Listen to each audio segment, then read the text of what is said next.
Hello everyone, in this video I want to talk about several mistakes that hinder creative development and drive you into art blocks. It is surprising how even I make these mistakes and go into months of not drawing even when I forget to remind myself of how much doing these things kills desire to make art. So listen up and don't do these things. The first one I want to talk about is forcing yourself to draw instead of finding a creative solution. Especially this problem arises with commissions, schoolwork, and so on. When the customer wants one thing and you want to do it differently, for example, a big mistake is to just swallow what you want and force yourself to do it the way others want. In my experience, going the route of least resistance, least thinking, and least effort always ends up being the worst solution long term. The true path of least resistance is a creative solution. It may take more time and effort at first to come up with something that both fits the requirements and makes you excited, but then both sides win. Quite often people just decide to force themselves because they are not ready to compromise with themselves or the customer, and because it seems to them that there is only one right way to do it. This view limits and kills creativity, so don't force yourself, but look for creative solutions. Always question the first option that comes to your head and ask yourself if you can do it even better. Another huge reason why you could lose desire to make art is comparing yourself to other artists. Finding artists your age and seeing how many subscribers they have, how well they draw, is a dark hole. I know how tempting it is, and I've done it myself, but let me tell you, both the number of subscribers and skills don't all grow at the same rate, and your willingness and desire to draw and work is much more important than where you are right now. If people have the drive, they can get from only knowing how to draw a cucumber to drawing better than anyone they admire. Many great artists didn't start drawing until they were in their 30s, so don't put labels on yourself and others, and respect yourself enough to grow independently of others. There is no right way to be an artist, so make one that is right for you.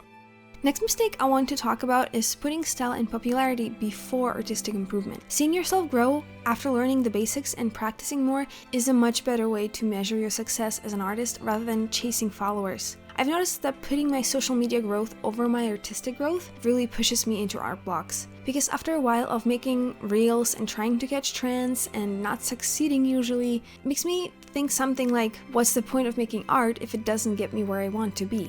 But that's the thing, art isn't supposed to be a pathway to fame or anything else. Art is about making things to express ourselves, what we don't like or like, and it's hard to believe this when all you see is people trying to make their reels go viral to gain followers, but please believe me, being a small creator doesn't make you any less important than popular ones. I finally learned this lesson and allowed myself to be just this, an artist. I don't have to be an influencer to be a good creator. Another mistake many artists make that puts them into art blocks is simply avoiding art. Just like making art can be a habit, avoiding it can also become one. I don't believe that it's just laziness that sometimes stops us from making art, but fear. We're afraid that whatever we draw will not bring us fame, will not improve our skills instantly, or that we won't like it.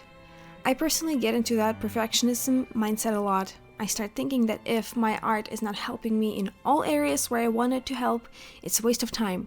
And instead of actually drawing, I plan for the perfect piece I will draw one day in the future.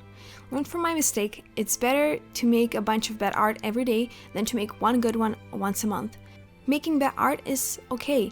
It's not a waste of time because it will get your practice in for the day and will become the foundation of your good art in the future. So develop a habit of making art as often as you can and you will be a happier artist, I promise. So yeah, this is it for the video. There might be other reasons why art blocks torment artists, but these are the 4 main ones that get me. Please share any advice on avoiding art blocks that I haven't mentioned in the comments, and in the meantime, just draw and don't slouch.